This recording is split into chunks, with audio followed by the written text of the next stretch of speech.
On peut faire référence à l'Académie de management et plus particulièrement à ce qui est en cours d'élaboration dans le cadre de ce qu'on appelle le Practice Theme Committee de l'Académie de management. Ce Practice Theme Committee, il est en charge, avec les gouverneurs, le Board of Governors de l'Académie, de réfléchir aux différentes modalités qui permettraient de remplir le fossé qui existe actuellement entre les praticiens et le monde académique, et avec ce concept de Scholar Practitioner, qui a été évoqué déjà depuis longtemps par des auteurs comme Van de Ven, Denise Rousseau, et bien d'autres, et puis avec parfois des aspects polémiques quand on pense aux livres et aux interpellations de Mintzberg, par exemple. Et donc, Scholar Practitioner, il faut aller dans cette direction. Actuellement, c'est un tournant, practice turn, parce que nous sommes interpellés dans le monde académique par nos parties prenantes, nos stakeholders. Et si on ne réussit pas ce tournant, eh bien, on va vers des crises sérieuses, comme on constate actuellement avec un certain nombre de business schools qui sont en difficulté, qui sont obligés de réduire les coûts. On a même des bons académiques qui n'ont plus les moyens d'aller à des colloques comme l'Académie de management parce qu'on est en train de réduire les coûts et le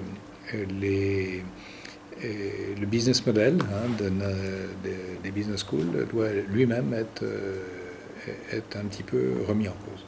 Alors il ne s'agit pas du tout d'abandonner la rigueur, bien sûr, c'est notre point fort, mais il s'agit d'aller, de combiner, d'associer cette rigueur à la pertinence que l'on peut avoir quand on travaille davantage avec les praticiens. Et la contribution que peut avoir le monde académique, c'est d'aider les praticiens qui ont accès aux données. C'est pas des données, sont des données sérieuses, beaucoup plus robustes souvent que celles qu'on peut recueillir par des questionnaires, beaucoup plus complètes. Et associer cette réflexion sur les données avec la rigueur, la capacité de prise de recul que nous, académiques, pouvons avoir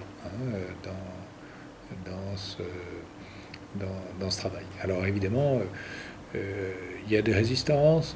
Certains collègues dans le milieu préfèrent la position de tour d'ivoire, qui peut se justifier aussi, mais il n'empêche qu'une grande partie de la profession devra évoluer vers ces modalités de Scholar Practitioner. Alors l'une des modalités les plus fécondes, c'est probablement celle des DBA, parce que le DBA il correspond à un besoin du monde des entreprises, du monde des praticiens actuellement, parce que d'une part, beaucoup de praticiens sont déjà équipés en MBA, et qu'ils ont passé, mettons, à 25, 30 ans, et ils arrivent à un moment de leur carrière, mettons 40, 45 ans, la mi-carrière, où ils sont confrontés à des problématiques nouvelles et pour lesquelles le sur-mesure ne convient pas. Ce qu'on appelle les quick fix, les solutions toutes faites. Donc il y a pour les praticiens une nécessité de devenir un peu chercheur parce qu'il faut innover. Il faut trouver des solutions qu'on ne va pas trouver même s'ils revenaient faire dans le long life training, la formation tout au long de la vie, revenir suivre des séminaires où on leur apporte du prêt-à-porter, non, ça ne convient pas. Il faut imaginer des solutions nouvelles. Et pour ça, bien sûr, l'université et le monde académique doivent innover de son côté un petit peu, faire un pas.